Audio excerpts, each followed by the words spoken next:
welcome. Friday the 13th. Oh no. Yeah. Cool.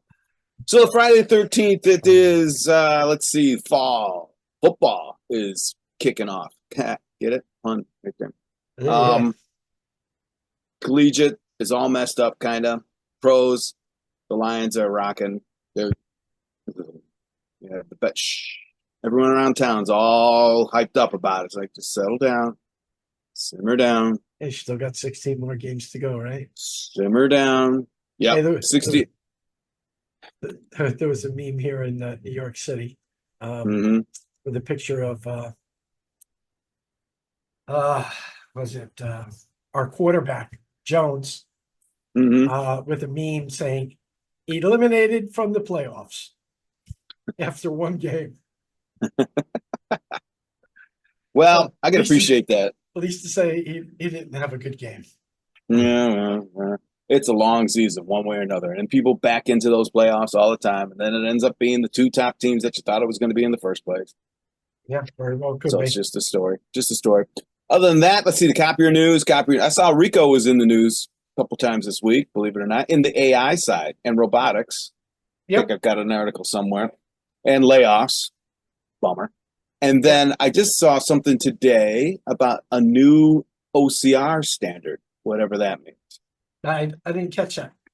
Yeah, no, it was a blip that came across. I should have it lit, but I don't. But maybe I That's will a right now. shame we don't have Kevin on. He could probably enlighten us on that. Yeah. Um, Other than that, Well, they're doing the big motorcycle run. correct. Yeah, From that's going on. New Jersey down to or someplace in South Florida, right? Yeah, I think they hit decks. They're Okay. doing decks down there. So yeah, that's going on. Um, Other than that, dude, I don't know that much is happening in our little niche. Well, yeah, pretty big announcement this week from FBI. So, which is Fuji Business Innovation. I was gonna say the Now, federal. Oh yeah, that I forgot about that. Yeah, tell us about that one, Art. The Fuji's coming to town. yeah, Fuji's now got their foothold, and they've partnered with Marco. Marco. Uh, yeah, Marco, which is one of the That mega is. dealers. Yeah. And funny because I wrote about the possibility of that happening Yeah, that's right. almost about 2 years ago. What's Yeah. yeah, that it was either them or Pacific Office Automation or RJ Young.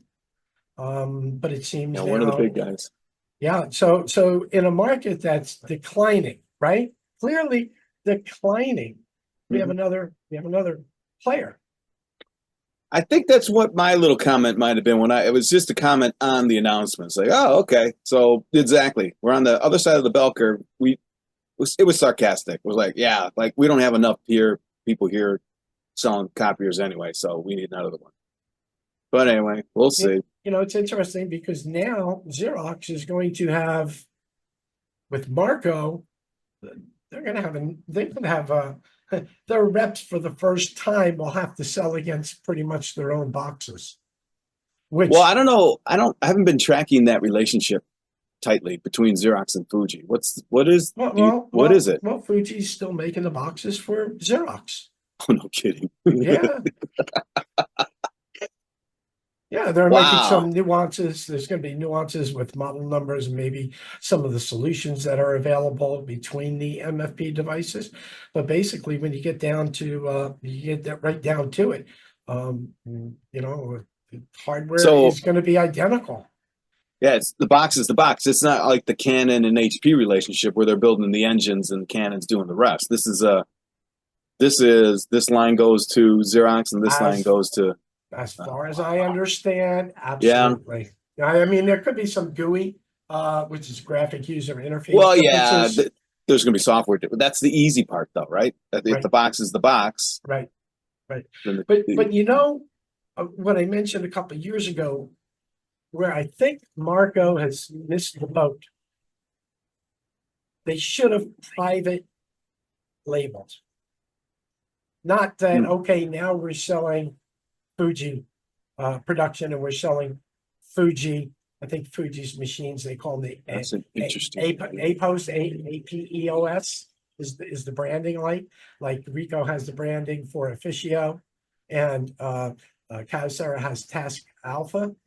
I Yeah, thought yeah. Marco should have private labeled those machines to increase their brand awareness. So the Marco satellite 4522, Right, right. the Zenith 3003, right? Marco, the Marco. Good idea. I don't know if Fuji would want that though, but Well, I don't know. I don't well, know. with a company as big as Marco, Yeah, that's and Fuji definitely wants to get into bed in the market, right? In the US yeah, market. yeah. You know, I don't know if they tried to do it, but if that was me, I would have pushed for my own branding with the machines. And that happened 30 years ago. Yeah, who did There that? was private label branding. Who did that? Uh I don't know if people Icon ever had a box. They had I, some labels on something, but I don't think it was on they, a box. we're going back probably 30 some Yeah, 30 some years ago. There was. I can't recall it. Hey, if any of our anybody out there knows, please just drop us a line on the YouTube channel or print for pay when you see this and give us a reminder, right? yeah. Because we're I'm going back old. 30, 35 years ago. Yep, yep. Yeah, I just let John into the Oh, okay. chat. So Very hopefully cool. he'll appear pretty soon. So that Yeah. was pretty much that big news. Rico laying off 2,000 globally coming March 2025. Right. A 1,000 are going to be in the Japanese marketplace, Japan marketplace. And I guess Mhm. the other 1,000 are going to be all over the world. But they, believe it or not, they left alone any layoffs in that new Japanese Toshiba conglomerate they built. I think it's called Itera, Etira. Hmm. There were no layoffs in that. Hmm. Well, I So, see that. Yeah, we'll see where that goes. or It was interesting that I saw the article. I think it came out of Australia, and the headlines were literally laying off because of slow demand in printer demand or something like that. correct, They actually stated it. correct. And there was Usually, something, on there in reference to KM as well. yeah. Then there's another article about Rico providing customer support for a Yes. robotics company, Is that and the that's the Rico it, modernizes to the cloud? Was that it? it's part of it, but they're going to be the service provider for a company called No. Agility Robotics. Okay, I didn't catch that one. There was another one Yeah. out there with Glider, a company called Glider. Hmm. Well, they're going. This company is a. It's interesting. It's customer support for a robot company. So they just slide it into. Yeah, Yeah. I know. Mhm. It's something Same. I spoke about years ago, that next Yeah. evolution of the copier industry. Interesting. I remember. I thought of you when I read it, and from what I could tell right now, it's internal help desk, service desk. I don't, but it could be that it even may include field service. I don't see why it wouldn't, right? So interesting. But it is something new in the robotics. And right now, robotics is almost as crazy as everything else, right? I mean, it's Yeah, just agility is one of them. There's a bunch of these players out there right now. yeah. And agility's robots, I believe, are warehouse robots. So they're not Okay. really customer facing, but the logistics and things like that, which is a huge growth potential. And that's where a lot of robotics companies are putting their research into warehouse and everything from pulling boxes off of containers Right, to sorting and then picking. right. So If you remember, send me the link on that. yeah, yeah. Well, it's on the Greg report, but I Oh, will okay. send you the link. Yeah, yeah. It may not be there tomorrow. They change every day, but those are, so it was funny to see, it's all basically all AI over there, and they came in under robotics, and I think something about the layoffs kicked in about AI too. But either way, anytime something from our industry pops up, I go, oh, that's cool. Put it out there. Yeah. So actually, for a pretty slow summer, it's actually been a pretty busy week, because then you've got Print United going on in Las Vegas, and quite a few people are out in Las Vegas this week. Yeah. That's primarily production and above, right? Yeah, production I and don't know. above, Okay. Yeah. but also wide format. Okay. I Yeah. mean, we All might right. as well say hello to John while I can see Hi, him John. driving. Hey, Where you I at? was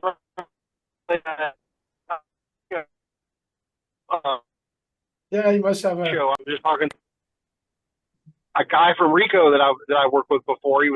I had some questions about production, and he was just coming back from Vegas last night, early this morning, and he said it was a hell of a show. Hmm.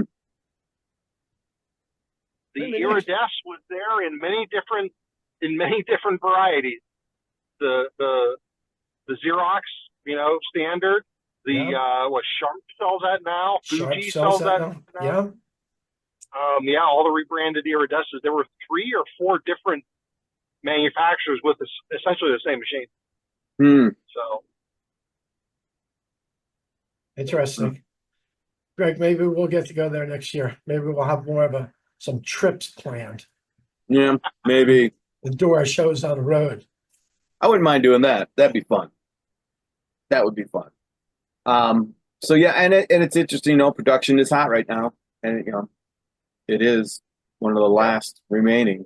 So Areas of growth, whether it's wide format or production. wide format and production, right? Yep. I've been talking to people that are actually taking interviews for sales in production side, and they've never done it before, right?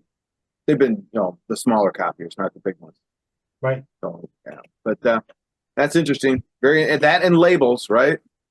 And the labels are getting bigger and bigger. Something else I spoke about 2 to 3 years ago. That's going to be one of the areas of heavy growth for print. And Production. Here it is. Production. I'd say labels will fall into that, and packaging. Special packaging, specialized packaging. Not your corrugated, but your Apple boxes and those types of things. That took off. Well, I should say probably around COVID, when when everyone was ordering online stuff, and then people wanted to be like Apple with their special packaging. My sister's in that business, so I get it. Or like craft breweries, a lot of craft grocers, a lot of craft makers, et cetera, et cetera. Yeah. Short run craft. custom.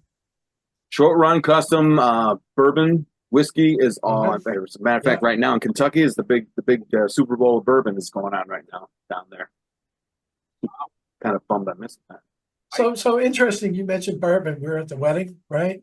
Yeah. And where my wife and I are actually friends with the parents of the wife. Mm-hmm. And his job was to supply all the alcohol. And I think he said he bought so much bourbon. I forget what he said, but he had to go at 6 o'clock, and it started at 4 or 7 o'clock. He had to go buy another 7 half gallons of bourbon because they were gone. They were out. Wow. So they were hammering the bourbon. Yeah, man. Yeah, bourbon was, I guess, popular, and it was basically the old fashions. Oh, excellent. And that was in Ohio. Huh. Yeah, that was in Columbus, Ohio. Yeah. Interesting. Yeah. Well, while we're talking about it, that is an expanding market globally right now. There's all sorts of stuff going on in that call it a little niche, but they're building distilleries left and right, huge ruck houses, all sorts of stuff. So like in 15, 20 years, there's probably going to be a huge bourbon or whiskey glut. But right now they're just killing it. And they're looking to go global, and then this new product line. So, but it's interesting to see the parallels, right? They're not in a consolidation mode like we are. They're in an expansion mode, heavy expansion. Growth. Yeah, very big growth. So that's interesting. Yeah. So there it is there. I mean, production's hot. I think so was it 2 weeks ago we talked about LLMs and salespeople being able to use it, and I haven't really spoken that much to anything. I mean, that much more about it since then, especially to people. It's weird. Right now, I'm traveling circles that are all AI, nothing to do with print copies or things like that. But the sales side, obviously, I think we talked about this. Doesn't matter what you sell. The copier model of how we've done it for 30 years, 40, 50 years is how people are starting to do it, right? That they've never had to do it before. Right. B2B. It's always been Belly to belly. Belly to belly, business to business, but not, not Social incoming media content. Content push though, not inbound, right? Like with SaaS, you just put the sign up and people call you up and buy from you. That's totally different than. Right. I'm overgeneralizing, but you get my point, right? Well, I was just I was writing a couple of blogs today, right? Of course, using AI to enhance it and to give me a few additional ideas, something I didn't think about. But probably most important, since I was using WordPress, right? Hey, I'm a copier guy. I am, I like writing content. I have ideas. But I actually used in WordPress, because WordPress gives you all of these. Okay, well, give me a metadata description. Give me key phrases. Give me what's the other one they use? Subtle something SUB or something like that. SEO, the SEO stuff. There was No, something. okay. It asked for some SEO. Slugs. It asked for slugs. Oh yeah, never heard Right. that. Wow. And I'm like, I don't have time to freaking learn this. So while I was in there in my article in ChatGPT, I started saying, okay, give me the slugs for this. Give me SEO optimization for this. Give me everything that it asked for. Where Right. it actually said, if you get all this information out, you're going to write a better blog, right? Right. And AI just did it. I didn't have to go and put more shit in my brain, so other shit comes out the other end of my brain. Right. Right. But that's one of the biggest uses I'm using AI That's for the beauty. right now. Yeah, that's really good too. I mean, the keywords, the meta, all you got to do is describe what you want out of it. Even if, hey, I'm going to put this on on LinkedIn, or I'm going to post it on Facebook. Well, write a 300-word introduction for LinkedIn, or 150, whatever it is.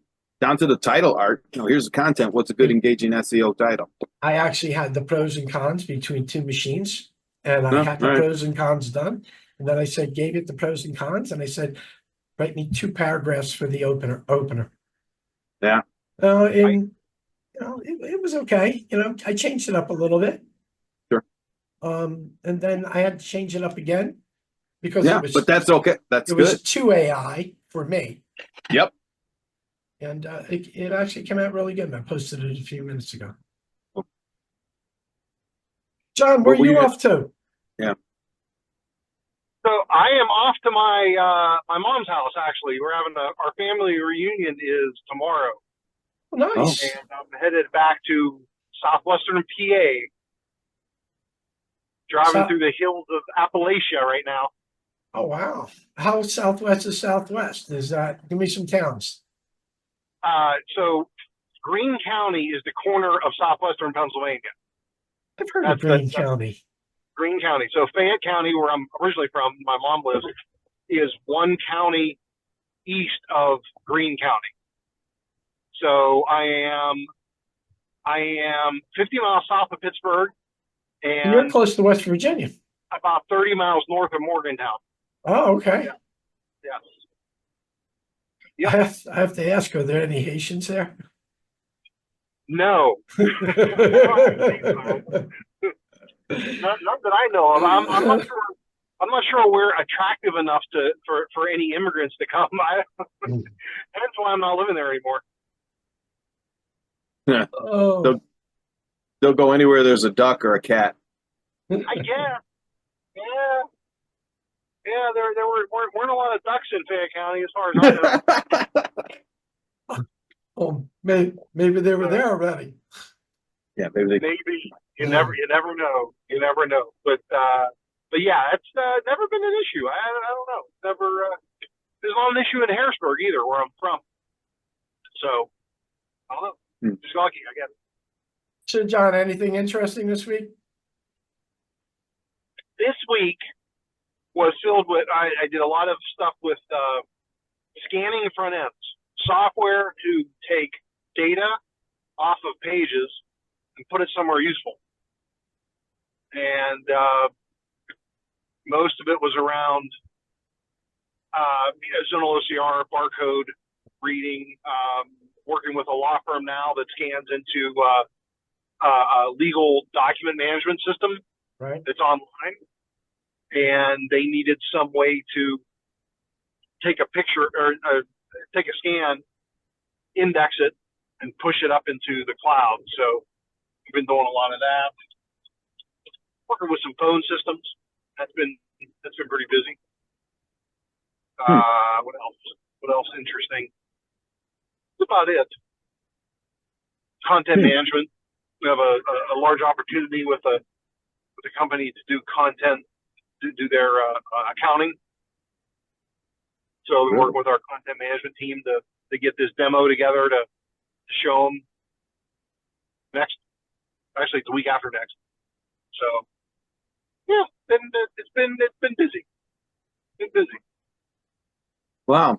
So I don't know if you probably, Art and I mentioned I caught a article talking about the new era of OCR, and I don't know if this is branded, but they're calling it OCR 2.0, and how the general OCR theory, does that ring a bell to you at all? Is that a standard of some sort? Yeah. Okay. Yeah. So we have, I don't know if it's a standard, but it just so happens in the two packages that we offer for scanning front end, they both have the option of, one calls it smart documents, and the other one calls it I forget what it's called. But essentially, instead of just OCRing the page and then you focus on a keyword, if this word exists, give me the data to the right of it, and maybe make sure that it's only the numbers, not the letters. So you write a regular expression to strip out the letters. Right. Instead of it being very mechanical, Right. it's when I see the word invoice and then a colon, just give me everything as a single word to return to the right of that, wherever it is on the page. So I don't have to. Right. I don't have to draw a box around it. I don't have to, do really anything. It just reads the whole page and says, "Here's the data I've found. Right. Tell me what you want, and I'll look for it again." And it was really, it was very nice. It was a really easy way to set up the documents. And when this value changes, you know that's the next document. Simple. So, yep, that's very similar to training LLMs, right? Take the whole, whatever it is, stream of data, glean out patterns, and then use the patterns to recognize and predict and all that stuff. So, yeah, OCR 2.0, GOT, General OCR Theory, end-to-end systems. And then I also came across a company, I don't remember the name, but regardless, they're putting together a purchase order system that handles POs from start to finish. So it's obviously more than a PO system, right? But it'll issue and it'll consume and process all the way through without any humans. That was the big deal. Yeah, yeah. Now, how many examples does it need to feel confident that it can recognize the documents? Don't know, but that's a question. But I'm sure they're using the same model as an LLM, right? I don't know exactly which one. And yeah, you're right. Solving it solves the. This is what they say. All right, again, it could be the patterns, and it matches the PO to the open PO to the invoice. So it handles that, and I find it very interesting because it's like the first time I'm starting to see it more and more often, though, to be honest with you. That's why when you keyed off on you're going to help a company do their accounting system or their accounting, it's out there. My big angle has always been, all right, well, we're trying to automate and optimize the selling process. Well, there's got to be someone on the other side who wants to automate and optimize a B2B purchasing process, right? Because no one wants to talk to a salesperson. So they're going to do everything they can to quantify that down. Yeah. Yeah. And then just, have your LLM call my LLM and they'll bid it out and do whatever. And if you think about it, it's like, wow, because an RFP, a regular old standard pain in the ass RFP from a Sled account, that's just a spreadsheet, So why not incorporate historical data and then make some judgment calls? No need for references or anything like that. Scrape all the information down to pricing.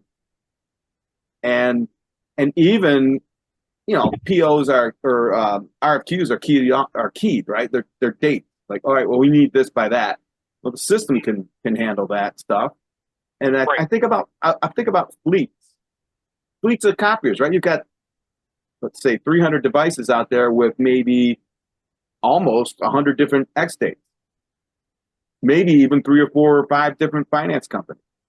It's just a smattering. That's what we've lived on forever. It's like, okay, wow, they don't know what it re-ops. I do, so I can go out there and approach them multiple times per year and stretch it out. But a system would handle that, an AI system. So yeah, you're talking about contract management. I mean, really, that's we have a inception date. We have a term. We have the amounts might change over time. You have to account for all that. And it should be pretty consistent. But yeah, I've seen examples of the document management system that we sell. I've seen examples of contract management, and yeah, it's pretty neat. I don't know how automated it is though. I mean, essentially, all it's doing is setting times based on inception date, end date, and any milestones in between. You set all that up, and it reminds you, which is great. It gets the right people involved, which is great. But is it really, thinking? It's not. No, that's a spreadsheet. That's just a spreadsheet. But the ability to take in all the data, and again, back to the fleets, if I can attach everything, then I know that these particular models are getting in the high, even though the lease is up in 12 months, the mileage is blown through the roof. Also, the service calls of they've all had the same kind of service calls or whatever. All that little variable crap that is hard to track, although it's numeric. But then there's going to be other things that you could track. I don't know. In the future, if I'm looking to grow routes, right? Maybe it's time to try and negotiate a bigger, all that goofy managerial C-level decision-making processes that happen. That's another thing. The AI can take that. And again, this used to be talking about, 10 years in the future. Well, that ain't, things are changing monthly. And it is. I don't know. It's nuts. It is not. My wife works for the state, the PA state government. She's in procurement, right? Okay. there is. I kid you not. There is a new application that they're going to use. It is AI driven to create not purchase orders, like RFQs, request for questions, requests for bids. Proposals, bids, RFQs, RFPs, the whole thing. Yep. Wow. So Greg, while you guys were talking about that whole bid process, I took a recent RFP that I had on my site, right? Yeah. And of course, ChatGPT allows you to upload the PDF document. Yep. And so can I share my screen? I think I can share my screen. I think you can. Yeah, there's a share button at the bottom. There it is. Let's see. That's much. So I wasn't sure exactly what to ask it. But maybe you can help with this. Can you see it? Are you sharing it? No. No? Share. Hold on. There it goes. It says it started to share. What's coming up? All right. What do you got? Oh, that's chat right there. Okay. So, I mean, my question was just answer this bid for me. But I'm not sure that's the right way to go about it because of what it gave me. Oh, wow. All it did was pull out the recs, the requirements, which are kind of important. So after you have this in, would you then start with, okay, submit questions for me? Or Yeah, what I would do is without, and I'd start with summarize the bid, summarize the document for me, outlining what they're asking for, timeframes, and any specifications and things like that. Make it wide open question, open-ended question, and see where it goes from there. And then you're gonna have to tighten it as you go, but right. that's okay. That's not so. It did pull stuff out. That's pretty good. And you're on? Are you on? You're not on 4.0, are you? 3.5. Yeah, the first every time I log on, I think the first Okay. 10 items Yeah. I put in, I get 4.0. So I did a summary, and it's still working on the summary. What is it for? 100 copiers. Now, see, this is where it can get confusing, but it can get good. Is you could have it. I know you can't hear, but you could have a custom GPT that has all your price lists already up in the system. So how do you And get then a you- custom GBT? Well, you have to build it, but it's not that hard. Oh. But you have to 4.0 it, and all you do is you tell it what you want, and it'll tell you what to upload, and you can attach your price list in, and it says then your quote. You can build a quote, an RFP response. It does, and I mean, we're talking 10 minutes. We're not talking an hour and a half to build that. Sorry. So But- what you're telling me is maybe you can have an Excel file with all your prices. Yep. I did it about a year ago with a MPS bid, right? So I threw up a bunch of copiers price lists, all sorts of other crap in there, and there was a spreadsheet. Oh no, and I did it I did it with a bunch of bourbon prices. Like I had maybe 500 different. I had a list of 500 bourbons and how much the cost is and all that, Right. and asked it to put something together with the pricing, and it went out, grabbed it, and then put together a nice little proposal. On the MPS side, I only had maybe 30 devices in there, and I just said, based on this is what it did, Art. I swear to God, based on my findings, because I did put in what my MPS survey was. Right, number of machines, lease dates, volumes, the regular stuff, and it made recommendations on the right device, and it even said things like, because the volume decreased on this one versus that one, we recommend you replace both of them with this, that kind of baloney. Now, that's because I put in, yeah, I know, but it is impressive, except for it had all those documents in there, right? But it's stuff I would have gone to anyway, manually, right? So I could even put in an old proposal, and it'll grab the format and grab what this is, a year and a half ago. So I guess what I'm saying, Art, is it can do it. It can do an RFP easily because it's all just dollars and cents. And There's then no subjective stuff there. it's basically I have to have the data available to put it in. And say it gets you to 80%, all right? And then that's fine. You've got a bid done, a response done. And then you can add, if it's a more complex bid with some content that you want to add, right? Because whatever, you want to put a cover letter that specifically addresses what your findings were and what your savings are going to be and what the impact of your solutions. You can put some content together, give it to the machine, and it'll put together a really nice executive summary, et cetera, et cetera. So you can, if as an MPS as an example, you go out, you do your site survey, you grab all the invoices, you grab all the lease information, the stuff you would do anyway. It's on, typically it's on a spreadsheet, and now you go back and you start hammering out what the proposal is going to be. Well, if the LLM has a standard to match against, and you feed it all that data that you found in the field, and it matches against a static list of components, it can match it up and make a recommendation based on all that information. It did this January of, what would it be, 2022, in that range. I was freaked out. And Interesting. You'll love this. I did it a while, a little bit after. I just took a picture of an office. Here, price out what a solution would be with this office. I gave it a few more, but it knew that the copier was a Canon, that the whatever. It knew that by just taking a picture of it. Right. So for this particular RFP, I've got 5 documents that were provided by the college.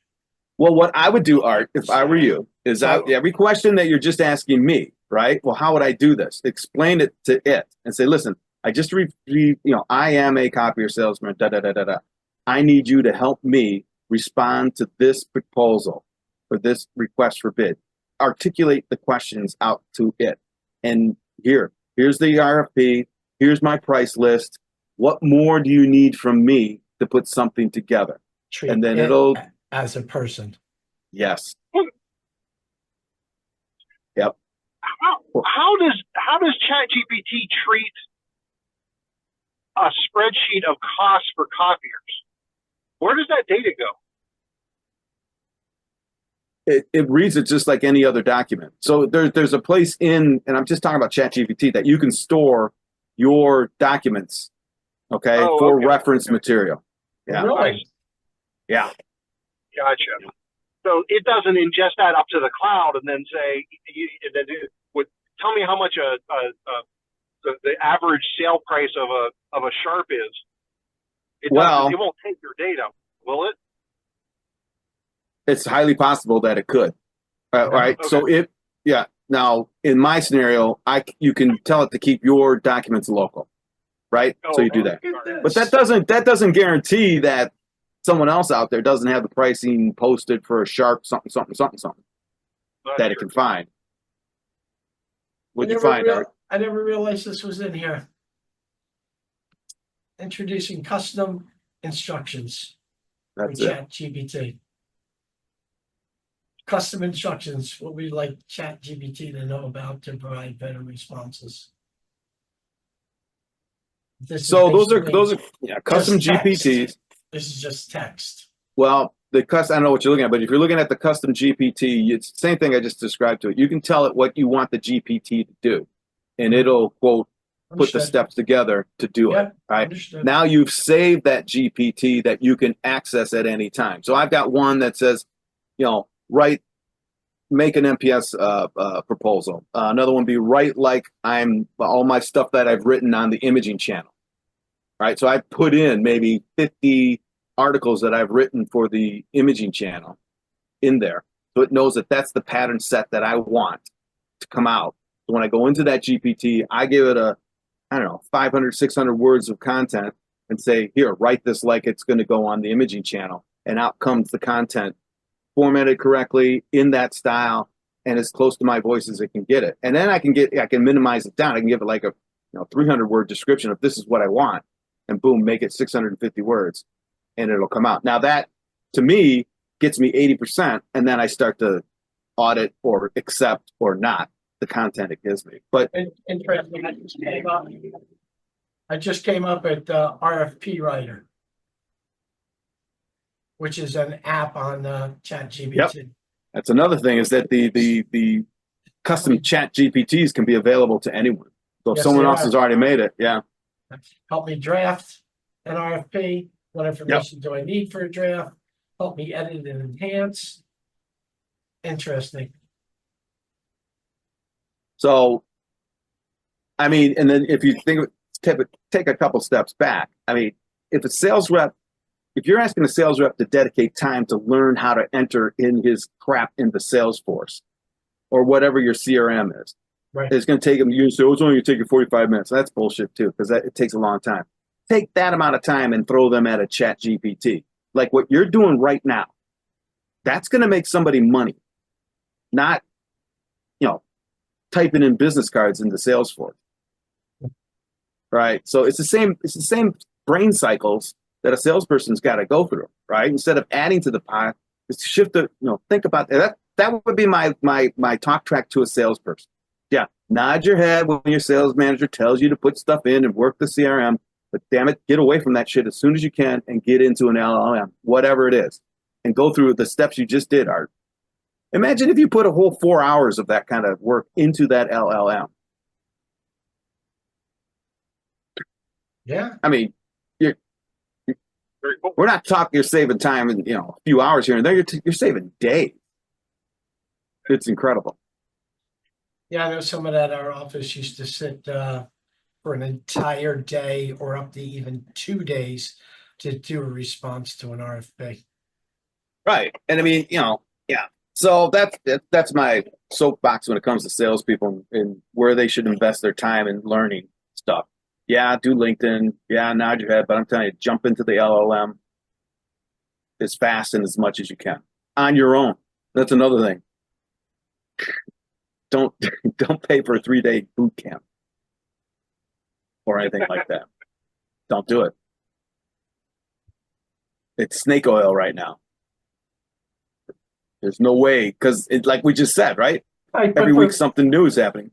right, but for maybe guys like you and me that are, experts in different parts of that business, that's something we could offer. Well, yeah, we could offer it, but I would boil it right down. Right. It's what we're doing. I would love to do that. Right. Give someone 45 minutes of this, but then they're on their own and they don't need to have some expert tell them anything more. That's the beauty of the AI and the LLMs is that once you're on your way, you don't need it. You are the expert. And that's why these consultants and experts are losing their minds because they know it. They know as soon as they teach someone how to use an LLM, they don't need a consultant to show them how to use an LLM. And then it domino effect from there. Once a CEO knows how that he can use this LLM to handle human resources, you don't need a human resource. And then once the president knows that I can use an LLM to handle all my company's financial decisions, I don't need a CFO. This is where it's going. And the people that know that are freaking out. That's why the big companies are dropping billions of dollars in this. The Prices, the Andersons, the Microsofts, all those guys, they can afford to because that's what's happening. Right. So, I mean, it's a long way from copiers, but it's, like I said earlier, it's not 5 years away. I mean, it is like just today, ChatGPT came with O1, a whole nother version, a whole nother model that uses reasoning. It's a whole nother thing. This is not like the old LLMs. Is that available yet? Yeah, it's brand new. Well, there are people playing with it. Okay. And it thinks more. It actually thinks more. And I can't get too technical with it because it's a waste of time, but it thinks more and its response is better, responds deeper. And then they linked it to their brand new speech synthesizer. And it's crazy. So like we were just talking about, act like you're talking to a person, it will be that person. Speech patterns are going to be that good. This is just crazy stuff right now. Just nuts. Just doing some typing. Just nuts. Having some fun with this. Yeah, I know, but that's why I tell anyone who will even listen to me that, hey, just get into it. You do it at night, you do it in the daytime, do it whatever. Just get into an LLM, and it doesn't matter if it's Meta or Perplexity or Chat or Gemini. Just get into one of them. And here's the secret, Art.